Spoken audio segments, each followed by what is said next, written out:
ethos. If you wake up every day comparing yourself to everyone else, that's a really self-defeating thing. Comparison truly is the thief of all joy. You are creative, you are worthy, and you're human. Welcome to the Creative Coach Cast. I'm Paul Goldsmith, an entrepreneur and creative coach on the show committed to helping you transform your creative ideas into a reality. I don't know who needs to hear this. Okay, that's not true. I need to hear this.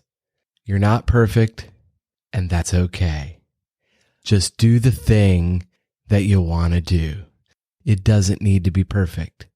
Can we just be real with each other for a moment here? You're listening to this, so I'm just going to proceed with your implicit permission. How do we let go of our ego and just create the things that we're inspired to create and not worry about the outcome, or worse, even be concerned with whether we'll get the approval of others? I was thinking about this as I watched the press conference with Simone Biles after she won a bronze medal for competing in the Olympics. She was asked about why a few days prior she withdrew from the team competition in gymnastics, and her response just stunned me. She said, "We're not just entertainment, we're humans." I was just struck by how heart-wrenching and true that statement is. We're not entertainment, we're humans. I wish I had that kind of wisdom when I was 24 or even 34. It was truly stunning how much criticism she took for not competing due to mental health reasons. She doesn't owe any one of us any performance. She earned the right to be there, and she also earned the right to not compete. That's such a good reminder to us all that we're all human. We're not here for the entertainment or performance for anyone else. We have to be reminded that we're not what we do. We're not human doings, we're human beings. I think we know this to be true, especially if you have children. We just celebrated my daughter Adeline's 10th birthday, and I remember the day she was born, and she didn't have to do anything for me to love her completely. She just had to be, and that hasn't changed in 10 years. I think many of us exhaust a lot of mental and creative energy in trying to portray that we've got it all together instead of just being ourselves. What if we could just be? There's this thinking concept that I just love. It's been around forever, but it's just called be, do, have.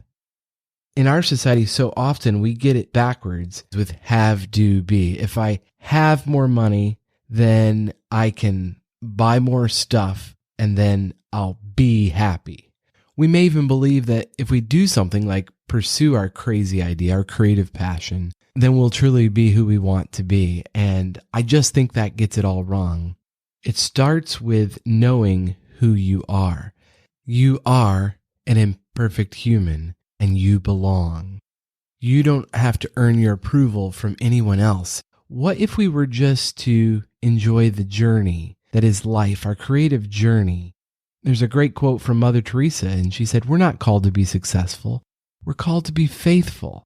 So be, do, have. It starts with just being yourself. And if you want to be a healthy person, then you do the things that a healthy person would do. We'd never tell a child that they're worthless, or at least I hope not. I wouldn't. So why would you tell yourself that you're worthless? No person is worthless. You have immense worth, and this is important. I think we overlook this and think it's silly to remind myself of my worth, but I don't think it's silly. I think it's fundamental, so that your underlying beliefs of what you think of yourself and how you view other people make all the difference in your relationships.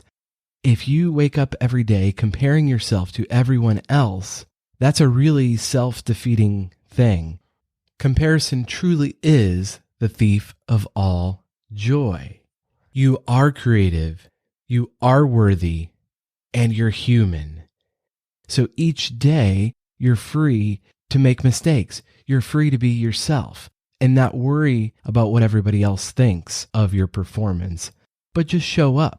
There's no one like you, and someone needs to hear what you have to say or what you have to create. If there are people in your life that are discouraging, that don't have positive mindsets, I strongly believe in setting up boundaries in those relationships because that's contagious. If you don't have anyone encouraging you on a regular basis, allow me to be the first in a while to tell you that I believe in you. And if I can help you directly, reach out to me. I would be honored to do that. You can just text me.